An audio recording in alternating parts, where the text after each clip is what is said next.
함께 나눌 하나님의 말씀 욥기 1장 1절로 5절까지 말씀입니다. 욥기 1장 1절로 5절까지 말씀입니다. 우스 땅에 욥이라 불리는 사람이 있었는데 그 사람은 온전하고 정직하여 하나님을 경외하며 악에서 떠난 자더라. 그에게 아들 7과 딸 3이 태어나니라. 그의 소유물은 양이 7,000마리요 낙타가 3,000마리요 소가 500결이요 암나귀가 500마리이며 종도 많이 있었으니 이 사람은 동방 사람 중에 가장 훌륭한 자라. 그의 아들들이 자기 생일에 각각 자기의 집에서 잔치를 베풀고 그의 누이 3명도 청하여 함께 먹고 마시더라. 그들이 차례대로 잔치를 끝내면 욥이 그들을 불러다가 성결하게 하되 아침에 일어나서 그들의 명수대로 번제를 드렸으니 이는 욥이 말하기를 혹시 내 아들들이 죄를 범하여 마음으로 하나님을 욕되게 하였을까 함이라. 욥의 행위가 항상 이러하였더라. 아멘. 함께 인사하겠습니다. 아시레. 오늘 우리는 욥기 1장 1절로 5절까지 말씀을 통해서 온전하고 정직한 성도 욥의 신앙이라고 하는 주제로 함께 은혜를 나누기를 원합니다. 아브라함과 동시대를 살았을 것으로 여겨지는 욥은 온전하고 정직하여 하나님을 경외하며 악에서 떠난 자로서 동방에서 가장 훌륭한 인물로 추앙받는 신앙이었습니다. 그는 큰 부자였음에도 하나님 앞에서 겸손했고 자녀가 죄를 지어 하나님을 욕되게 하지 않도록 예배와 교육, 경건 훈련에 힘을 쏟았습니다. 의인으로 인정받던 욥은 하루아침에 많은 재산과 자녀, 건강을 다 잃게 됩니다. 그럼에도 그는 하나님을 향한 믿음의 끈을 놓지 않았습니다. 신앙은 이해할 수 없는 고난 속에서 하나님을 인격적으로 알아가는 과정인 것을 우리가 깨닫게 됩니다.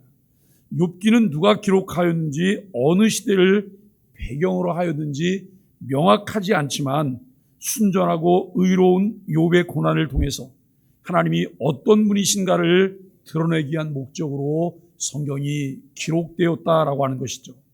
인간의 얄팍하고 편협한 이성, 그리고 논리, 도덕, 전통, 관습의 틀로는 감히 하나님의 전능하심과 이 사랑을 온전히 이제 담아낼 수가 없다라고 하는 것을 알게 됩니다.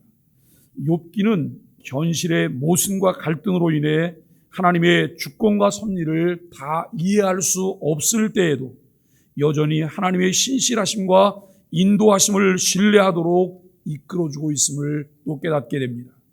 여러분, 존 오토버그라고 하는 사람이 있는데요. 그분은 이런 말을 했어요. 우리 삶을 향한 하나님의 관심사는 우리의 성과가 아니다. 우리가 어떤 마음으로 사는가에 달려있다라고 말을 합니다. 우리는 매일매일 삶 속에서 내가 어떤 성과를 내고 있는지, 어떤 업적이 있는지 우리가 그 일에 우리는 관심이 많아요. 그러나 하나님의 관심사는 우리의 마음이 어떤가에 달려있다라고 하는 것이죠. 이것이 하나님과 나와의 관계를 설정할 수 있는 바로미터가 될 수 있기 때문에 그렇다고 하는 것을 알게 됩니다. 여러분, 정말 그렇습니다. 우리에게 하나님의 영상을 주신 것은 하나님과 같은 성품과 하나님의 완전하심으로 하나님의 마음을 가진 자로 살게 되기를 원하고 있다라고 하는 것을 알게 됩니다. 욥의 시작, 이 욥기의 시작은 명확하면서도 불명확합니다. 우스 땅에 욥이라 불리는 사람이 있었다는 표현은 역사적 인물을 가리키거나 가상의 인물을 가리키기도 한다라고 하는 것을 우리가 생각합니다.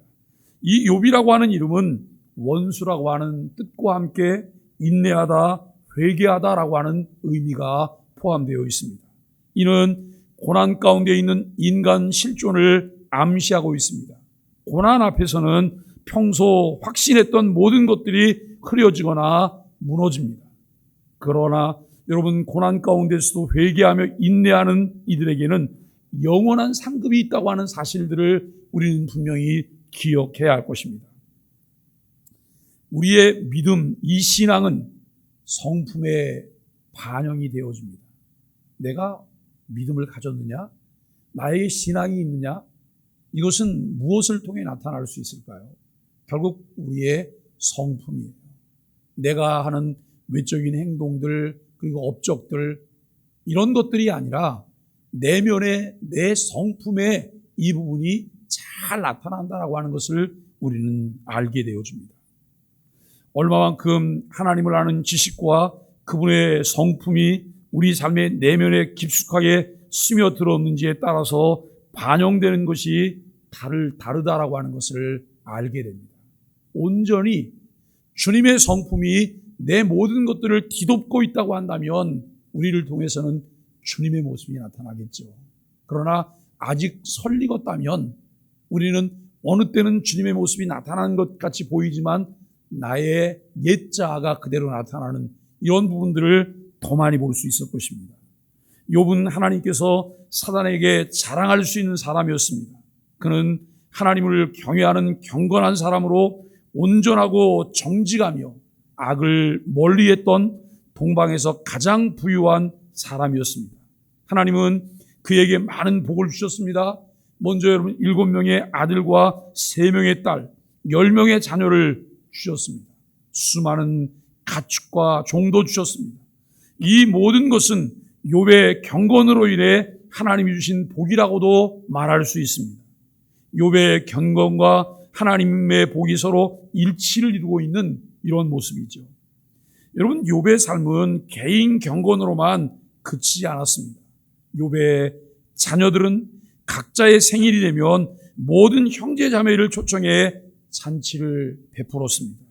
이러한 자녀들의 모습을 통해 욥의 가정이 얼마나 화목하고 행복한지를 알 수 있습니다. 우리가 여러분 신앙생활하면서 어떤 사람은 자기 신앙 하나 건사하기가 바쁜데 뭘 남을 신경을 쓰냐. 나 혼자 건사하기도 힘들고 나 신앙생활하기도 어려운데 뭐 다른 사람의 신앙생활에까지 신경을 쓸 수가 있냐. 이거 참 불행한 일이잖아요. 왜냐하면 내가 신앙생활을 정말 열심히 잘하고 있고 주님과 이 관계 속에서 은혜를 입고 있다면 다른 사람에게 당연히 그 은혜가 흘러넘치는 거예요. 우리가 여러분 신앙생활에 영향을 끼친다고 말한다면 자꾸 다른 사람에게 그 신앙에 간섭하는 것으로 생각해요. 간섭하고 잔소리하고. 근데 여러분 간섭하고 잔소리라는 게 얼마나 영향력이 있을 것 같다고 생각하세요? 영향보다는 반감이 더 많이 일어날 수도 있어요. 우리가 이 욥은 자기가 해야 될 일을 해요. 자기가 해야 될 일. 신앙적인 영향을 끼치는 그 일들을 욥이 여러분 진행하는 것을 보게 됩니다. 자녀들을 향해서도 여러분 자녀들이 잔치가 끝나고 나면 혹시라도 자녀들이 그 잔치 속에서 하나님 앞에 범죄했을까 봐 하나님을 떠나게 된 모습들이 있을까 봐 여러분 그것을 점검하며 하나님 앞에 성결한 모습으로 나아가는 것을 봅니다. 이러한 잔치에는 맛있는 음식과 함께 여러분 술이 나오죠. 고대 사회에는 여러분 이제 잔치에는 술이 빠지지 않습니다. 그런데 이것을 근심 어린 눈으로 살피는 사람이 있었는데 그가 바로 욥이었습니다. 욥은 자녀들을 사랑했기 때문에 자신의 경건뿐만 아니라 자녀들 모두의 경건을 위해 많은 관심과 노력을 쏟고 있다는 것이죠.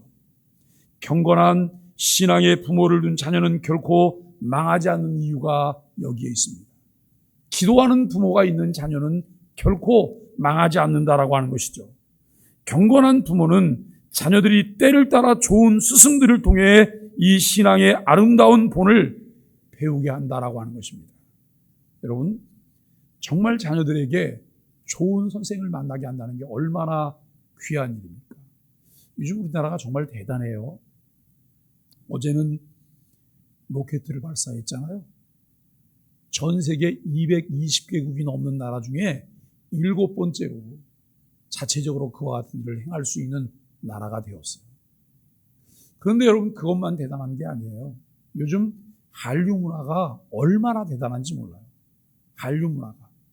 외국의 여러분 다른 대학교 중에 제2 외국어를 한국어로 선택하는 이제 학교들이 점점 많이 늘어나고 있어요.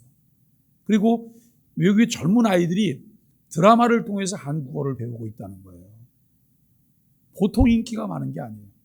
그런데 여러분, 한류의 그 음식들이나 그 문화 속에 대중음악들만 그렇게 인기가 있는 게 아니에요. 미디어를 통해서 영화나 드라마가 얼마나 깊이 확산돼 들어가고 있는지 몰라요. 그래서 여러분, 세계 영화제를 할 때에도 우리 한국인들이 계속 초청을 받게 되고 또 수상자가 되는 이런 일을 하죠. 그것만 있는 게 아니에요. 요즘 금년에 여러분, 유럽과 미국에서 이제 계속 진행되고 있는 클래식 음악계 1등은 다 한국 사람이에요. 엊그저께도 여러분, 미국에서 아주 유명한 그 음악제가 열렸는데 거기에서 19살짜리 임찬혁이라고 하는 그 친구가 1등을 했어요. 그런데 그 연주를 들은 사람들마다 다 극찬을 하는 거예요. 여러분, 유럽에서 최근에 열렸던 이제 음악제에서 첼로를 하는 어린 자매가 1등을 했어요. 외국 음악계에서 과거에는 클래식 음악하면 이것은 그 서구 쪽에서 가지고 있는 서구의 대표적인 음악으로만 생각을 해요. 그런데 이제는 한국으로 진출하려고 해요. 대부분 여러분, 클래식 음악 하는 사람들은 유학을 가잖아요. 유학파가 아니면 발을 붙일 자리도 없어요.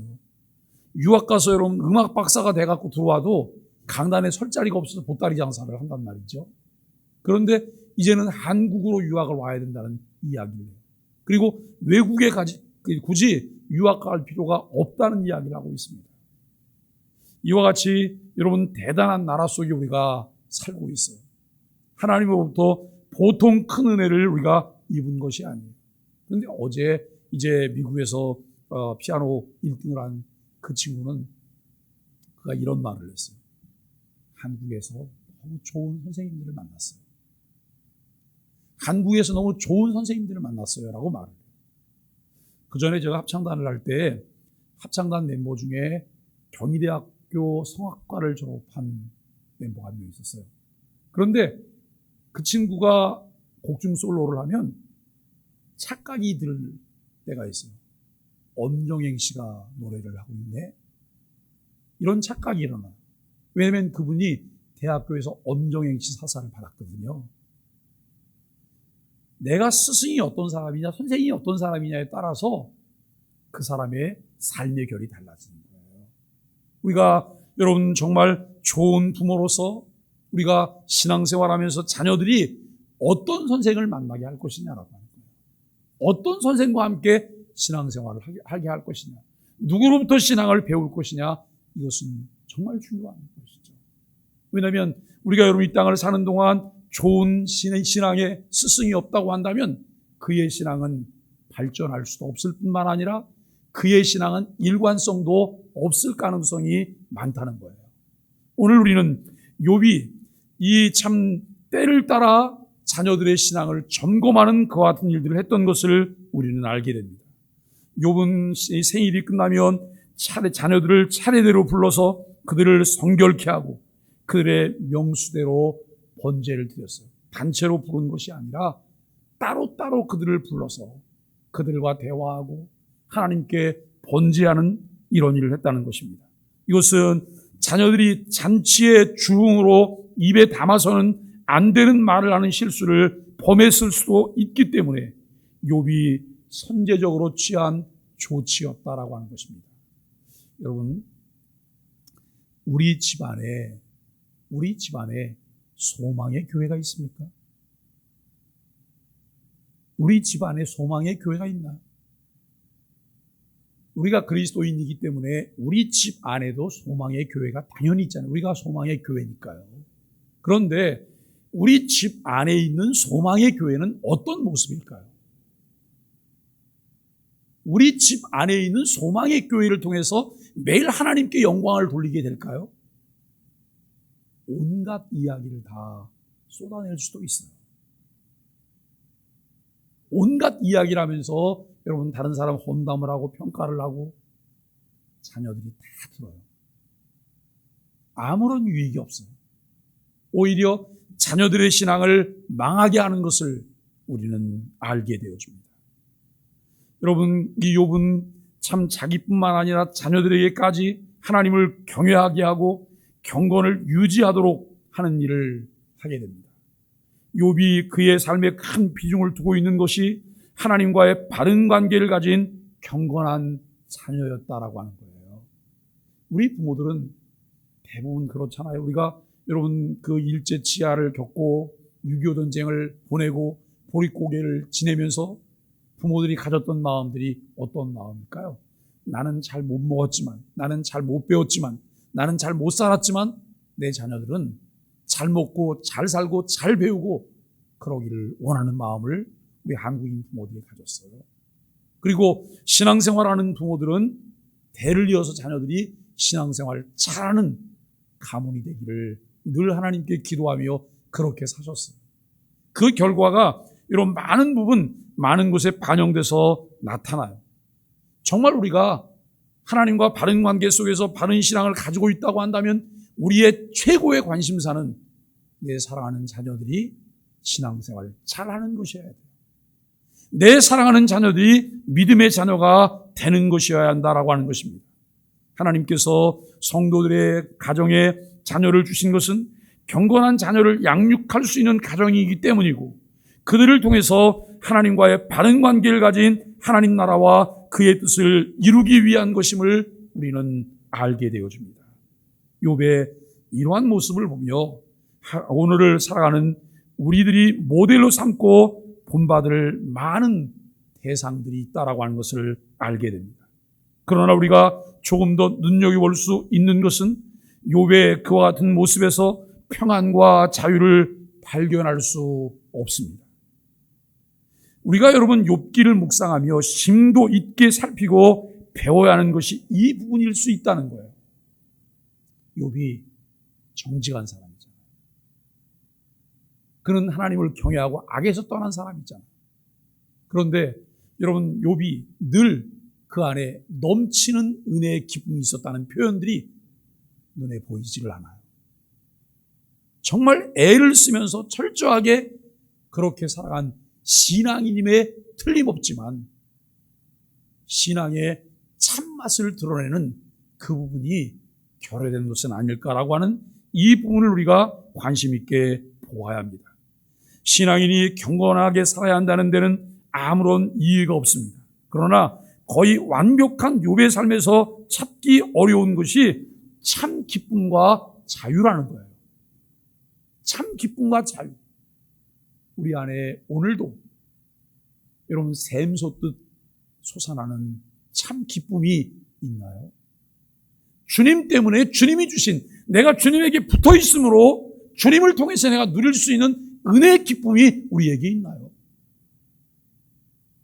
여러분 나무 가지가 원줄기에 붙어 있으면 이 가지는 아무 일을 하지 않아도 원줄기를 통해서 공급받는 진액과 영양분이 있잖아요. 그래서 이 가지는 이 나무가 가지고 있는 특성에 따라서 열매를 맺기도 하는 거예요.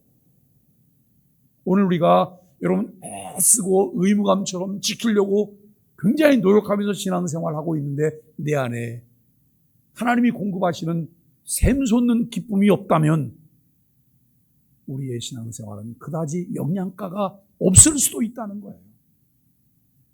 그리고 여러분 신앙생활하면서 하나님이 주신 은혜 속에 내가 자유함을 누리면서 신앙생활을 하는지 아니면 의무감 때문에 무엇을 하고 있는지 우리를 돌아보자는 거예요. 자 여러분 그런 것을 좀 측량해 볼 수 있는 잣대가 있어요. 그게 뭐냐면 이거예요. 우리가 오늘 모였어요. 교회가 모인대요. 교회가 모인다고 하니까 내가 교회 일원으로서 이 자리에 나오는 것은 너무나 당연하다고 생각하고 나오실 수 있잖아요. 그런데 우리가 여러분 매일매일 모이지 않고 영상을 통해서 말씀 묵상하고 개인 경건의 시간을 갖도록 해요. 나는 그때 그 시간들을 어떻게 사용하고 있을까? 나는 내가 정해놓은 내 시간들이 있을까라고 하는 거예요. 그저 시간이 좀 되고 그리고 좀 한가하면 말씀 묵상하고 시간 되면 기도하고 그렇지 않으면 그냥 늘 일정에 쫓기고 삶에 쫓겨서 그와 같은 것은 다 잊고 산다고 해보세요.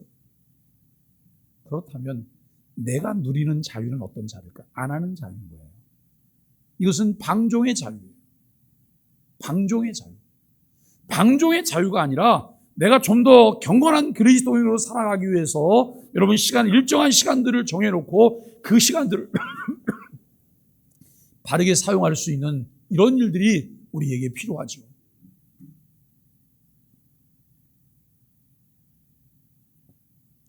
많은 사람들이 여러분 자유 그러잖아요. 자유 그러면 내 마음대로 하는 것을 생각해요. 내 마음대로. 그런데 자유가 내 마음대로 하는 것이 왜 틀림이 없어요. 그런데 그 자유가 다른 사람들에게 악영향을 준다고 생각해 보세요. 이것은 자유가 아니잖아요. 방종이잖아요. 얼마나 규모 있게 나는 그 자유를 사용할 수 있을까를 생각해 보는 거예요. 여러분, 욥기를 통해 하나님을 경외하며 섬기는 이유를 발견케 하시는 것이 참 하나님의 나라를 이루도록 하신 것이 아닌가 생각을 해봅니다. 하나님의 나라는 먹고 마시는 것이 아니라고 로마서 14장을 통해 말씀해요. 하나님의 나라는 먹고 마시는 것이 아니라 의와 희락과 평강이라는 거예요. 우리의 개인적인 신앙생활과 교회 생활의 열심과 의무로 책임을 다하는 것은 있는데 여러분, 우리가 주체할 수 없는 의에 대한 갈망과 기쁨과 평강이 빠져 있다면 모양만 있고 경건의 능력과 열매 없는 생활일 수 있다는 거예요. 나를 더 열심을 품고 신앙생활을 하게 하고 더 경건에 창념하게 하고 하나님을 경외하는 자로 살게 하는 여러분 에너지가 무엇일까요? 하나님과의 바른 관계예요. 그분에게 붙어 있으므로 그분을 통해서 내게 흘러넘치는 은혜와 기쁨이라는 거예요. 이것이 늘 우리 속에 여러분 샘 솟듯이 역사할 때 우리는 다른 사람들에게 당연히 영향력을 끼치게 돼요. 간섭하고 통제하고 참견하는 것이 아니라 그로 하여금 은혜 속으로 함께 들어오게 만든다라고 하는 것을 우리는 생각하게 되어집니다. 하나님께서는 우리 그리스도인들의 개인 삶과 가정과 교회가 사람들만 모여서 시샘 질투하며 다투는 곳이 아니라 하나님을 경외하며 하나님 나라를 만들어가기를 원하고 계신다는 사실입니다.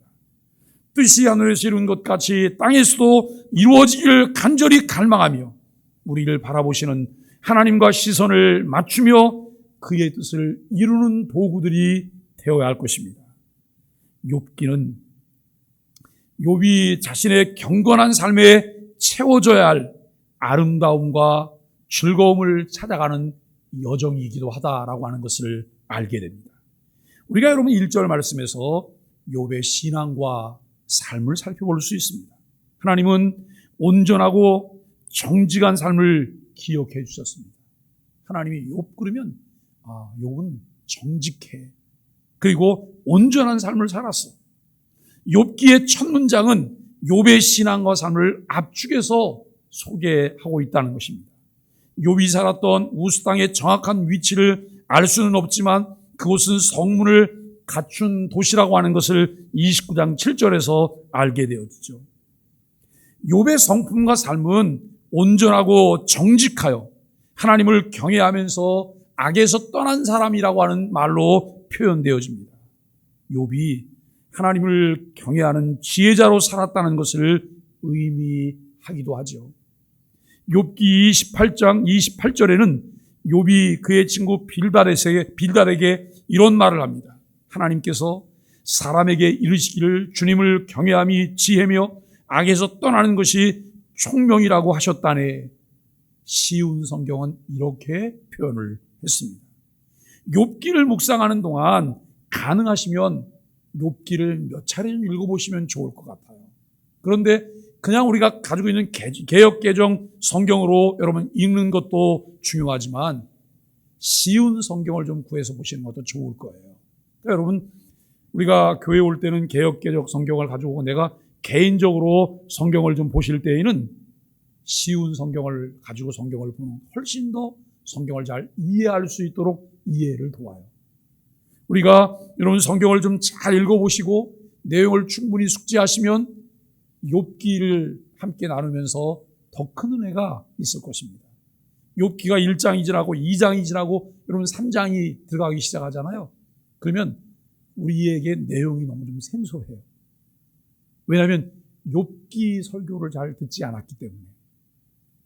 생소하지만 우리가 여러분 성경을 읽고 내용을 파악하고 그 말씀을 나누게 될 때 훨씬 그 말씀이 우리에게 주는 의미들을 깊이 이해하고 깨달을 수 있을 것이라고 하는 것이죠.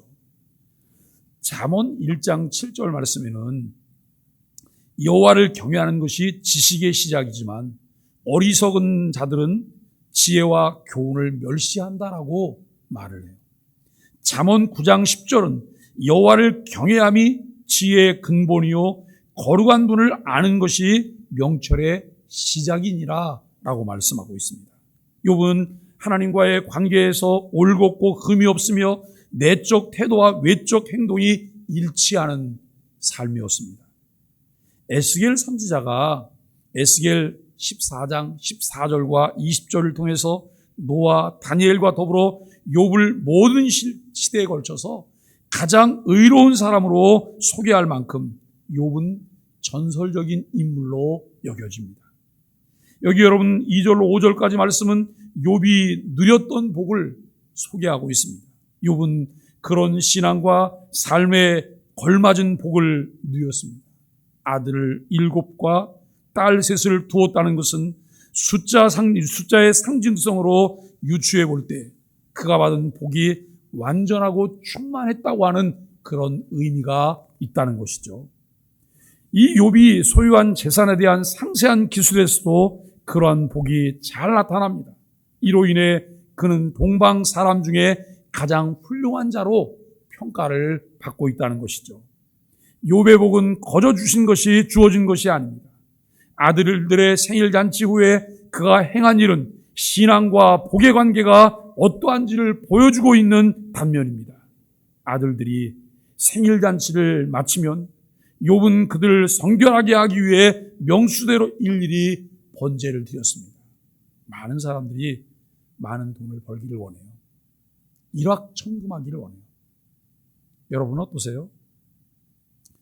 혹시라도 갑자기 나에게 많은 돈이 있으면 좋겠다고 생각을 해서 여러분 복권을 한 장 샀는데 복권에 당첨이 됐어요. 복권에 당첨이 됐는데 당첨금을 한 40억 정도쯤 받았다고 생각해 보세요. 세금 떼고 그럼 반 조금 넘게 남겠죠. 그 돈이 내게 들어왔을 때 나는 그 돈을 어떻게 사용할까? 왜 나는 그 일확천금을 원할까? 그것이 생기면 내 삶이 어떻게 달라질까? 어떻게 달라질 수 있을까요? 그저 많은 사람들이 복을 원하지 그 복을 통해서 어떻게 하나님을 영화롭게 할 것인지 하나님이 사람에게 주신 사람의 제일 된 목적인 하나님을 영화롭게 하는 것과 영원토록 그를 즐거워하는 것과는 전혀 관계가 없는 별도의 다른 세계를 하나 만들어가요. 그런데 이 다른 이 세계가 우리를 망하게 만드는 거예요. 나를 망하게 만들 뿐만 아니라 내 자녀도 망하게 만드는 것이죠. 그런데 욥은 그가 복을 거저받은 것이 아니에요. 늘 하나님 중심으로 살아가고 하나님 중심으로 살다가 하나님이 주신 것을 누리며 그것을 통해 하나님께 영광 돌리는 모습을 보게 돼요. 혹시라도 범했을 죄에 대해서 속지 않은 겸손하고도 철두철미한 신앙입니다. 우리가 여러분 죄를 짓고도 죄가 무엇인지도 깨닫지 못하고 죄를 회개하지 않는 뻔뻔함이 우리에게 있음에도 불구하고 욥은 혹시라도 범죄했을지 모른다고 하는 이것 때문에 그 죄를 참는 일에 그가 여러분 철두철미했다는 것이죠. 욥은 자신이 경건했을 뿐만 아니라 자녀까지 경건한 삶으로 이끌었습니다. 사랑하는 소망의 가족 여러분, 우리의 가정과 교회는 어떠합니까?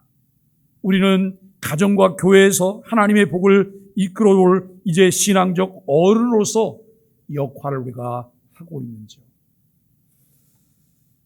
여러분, 교회나 가문이 세워진 지 오래되면 오래될수록 그 안에 가풍이 세워져 있어요. 괜찮은 가정은 들어가 보잖아요. 가정에 질서가 있어요. 위계 질서가 잘 잡혀 있어요. 괜찮은 교회를 가보면 교회에 무게감이 있어요. 이 무게감이 있다고 하는 것은 그 교회를 지켜낸 많은 사람들의 위치가 있다는 거예요. 각자가 자기에게 주어진 역할을 책임감 있게 잘 해내는 이와 같은 모습들을 우리가 보게 되죠. 오늘 우리는 여러분 이제 각자에게 주어진 위치에서 자신들에게 주어진 고유 역할을 감당할 때 가정과 교회가 결이 다른 모습으로 세워져 갈 수 있다는 것입니다. 하나님을 경외하며 신앙과 삶에 영향을 끼칠 어른들이 필요합니다. 신앙과 삶에서 지속적으로 선한 영향을 끼칠 교회 어른들과 모델들이 있어야 된다는 거예요. 어린이들이, 청소년들이, 또 여러분 청년들이, 청장년들이 그들이 바라보며 배울 어른들이 누구일까요? 그저 나이만 먹었다고 어른이 아니에요. 나이 많으니까 나 어른 배우 해달라고 요즘 아이들은 인정 안 해요. 요즘 아이들은 그런 사람들을 보고 뭐라고 얘기를 해요? 꼰대라고 말해요. 꼰대. 꼰대라고. 오늘 여러분 우리는 정말 영향력 있는 어른이 필요해요. 영향력 있는 지도자들이 필요해요. 자녀들이 경망스럽게 여러분 행동한다고 한다면 이것은 어른들의 부재라고 말해요. 지도자의 부재라고 말해요.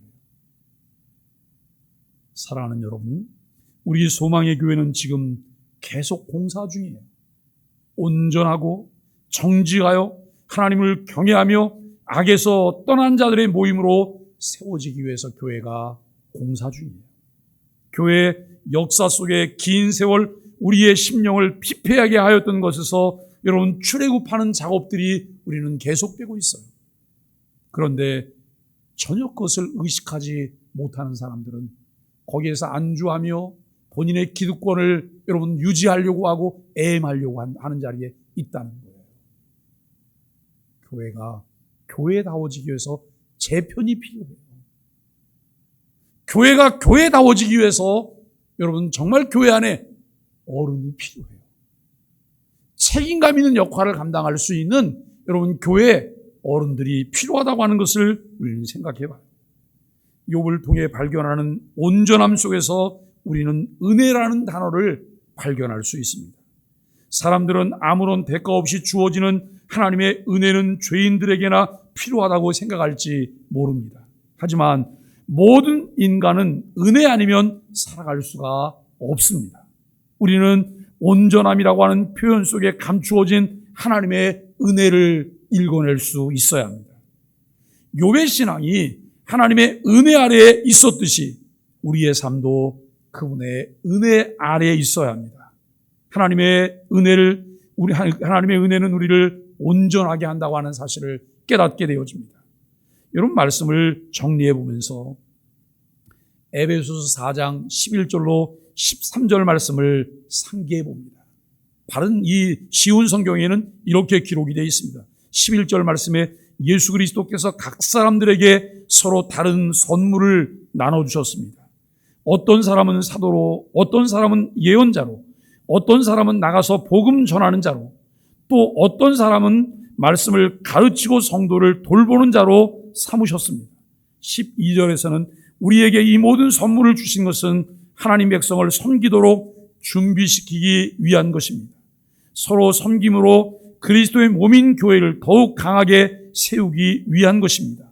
13절에 이렇게 할 때 우리 모두는 하나님의 아들을 믿고 아는 일에 하나가 되어 그리스도를 닮은 온전한 사람으로서 성숙한 그리스도인이 됩니다. 라고 이야기합니다. 여러분, 우리는 이렇게 개인이 그리고 가정과 교회가 어린아이로부터 자라나서 성숙한 그리스도인으로 살아갈 때 천국을 누리게 됩니다. 오늘 말씀에서 두 가지를 중요하게 우리가 유념해 보아야 합니다. 우리는 늘 빠짐없이 의무를 다해서 신앙적인 행위를 하고 있는데 그 안에 이것을 더 아름답게 하고 더 강렬하게 나타낼 수 있는 참 기쁨과 자유함이 매일매일 우리 속에서 흘러넘치는가라고 하는 거예요.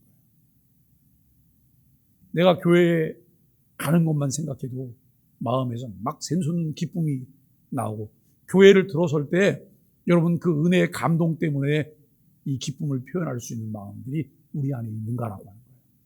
여러분 이런 사람들이 모였어요. 그런 분들이 안내를 하고 계세요. 그런 분들이 교회를 들어오세요. 이분들이 눈을 마주쳤어요. 어떤 일이 벌어질까요? 불나죠. 불나지 않겠어요?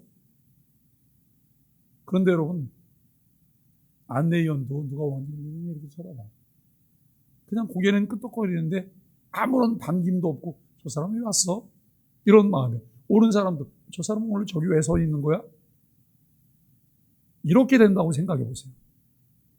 마치 여러분 모르드게와 하만처럼 문지기로 서 있는 모르드게가 들어오는 하만을 대하듯이 여러분 하만이 모르드게를 보듯이 그런 입장이라고 생각해 보세요.